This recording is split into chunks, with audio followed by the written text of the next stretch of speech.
안녕하십니까. 경제속입니다. 오늘 브리핑에서는 오전에 윤석열 대통령 주재로 열린 제4차 수출전략회의 논의 결과를 말씀드리겠습니다. 윤석열 대통령은 최근 무역수지 적자와 수출 둔화에 대한 엄중한 인식하에 오늘 오전 수출전략회의를 주재하였습니다. 오늘 회의에서는 2023년 수출 여건과 범정부 수출 확대 전략, 두 번째는 농식품, 해양수산 분야 수출 확대 전략, 세 번째 안건은 K 콘텐츠 수출 전략이 보고되었으며 이어서 민간 기업인들이 참여한 토론이 진행되었습니다. 먼저 2023년 수출 여건과 범정부 수출 확대 전략부터 말씀드리겠습니다. 세계적인 경기 둔화 등으로 최근 4개월 연속 수출이 감소하고 올해 수출이 4.5% 감소할 것으로 전망되는 등 수출 여건이 매우 어렵습니다. 그러나 정부는 수출 플러스 달성을 위한 정부의 강력한 의지를 담아 올해 수출 목표치를 사상 최대치였던 지난해의 6,830억 불보다 14억 불이 늘어난 6,850억 불로 설정하였습니다. 이는 당초 정부가 전망한 6,529억 불보다 321억 불 높은 숫자입니다. 모든 부처가 수출 담당 부처라는 명확한 책임의식을 가지고 올해 범정부 수출 지원 사업에 1조 5,136억 원의 예산을 투입하고 무역금융 공급 규모를 역대 최대 수준인 362조 원까지 확대하는 등 모든 역량을 결집해 나가겠습니다.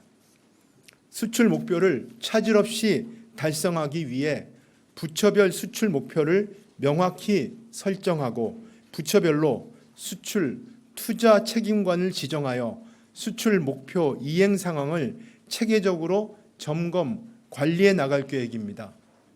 대통령이 주재하는 수출 전략회의를 컨트롤 타워로 하여 원스톱 수출 수주 지원단 등 범부처 수출 총력 대응 체계를 구축하여 현장의 애로를 빠른 속도로 해결하겠습니다. 다음은 농식품, 해양수산 분야 수출 확대 전략입니다. 우선 안정적인 수출 물류를 뒷받침할 해운 항만 분야 인프라를 확충하겠습니다. 금년 하반기에 부산항 신항에 전자동 스마트 항만을 국내 최초로 개장하고 진해 신항을 2029년까지 스마트 항만으로 구축합니다. 이를 통해 화물 처리 능력을 70% 이상 확대하고 처리 속도 또한 30% 빨라짐에 따라 세계 최고 수준의 항만 인프라를 갖출 것으로 보입니다. 또한 AI 기반 재고 화물 관리가 가능한 스마트 공동물류센터를 2024년에 인천 그리고 2025년에는 부산에 조성할 계획입니다. 신조선 발주와 M&A 등을 통해 2027년까지 국적 선사의 화물 수송 능력을 30% 이상 확대하여 굳건한 해운 물류 공급망을 구축할 계획입니다. 국내 식품 산업 중 K푸드 수출 비중을 2020년 9.5%에서 2027년 13% 수준으로 확대하겠습니다. 2023년 농수산 식품 수출액을 최초 135억 불 수출을 달성하고 2027년까지 200억 불 수출을 목표로 정했습니다. 이를 위해 고부가 대체식품, 간편식, 배양육 등 상품 수출 확대를 위한 정책 지원을 확대하는 한편 식품 R&D, 푸드테크, 그린바이오 전용 펀드를 조성하겠습니다. 다음은 K 콘텐츠 수출 전략입니다. 최근 컨텐츠 산업은 한국 경제를 이끄는 새로운 성장 동력으로 급부상하고 있습니다. K 컨텐츠가 컨텐츠 산업 그 자체를 넘어 한국의 브랜드와 문화를 세계로 진출시키는 천병 역할을 할 수 있도록 적극 지원하겠습니다. 첫째, 북미, 유럽, 중동 등 컨텐츠 신시장 개척으로 수출의 다변화를 추진하겠습니다. 현재 K 컨텐츠 수출은 중화권과 일본 수출이 50% 이상인 만큼 기존 시장을 대체할 북미와 유럽, 중동 시장을 집중적으로 공략할 계획입니다. 둘째, K 컨텐츠 산업 영역을 확대하겠습니다.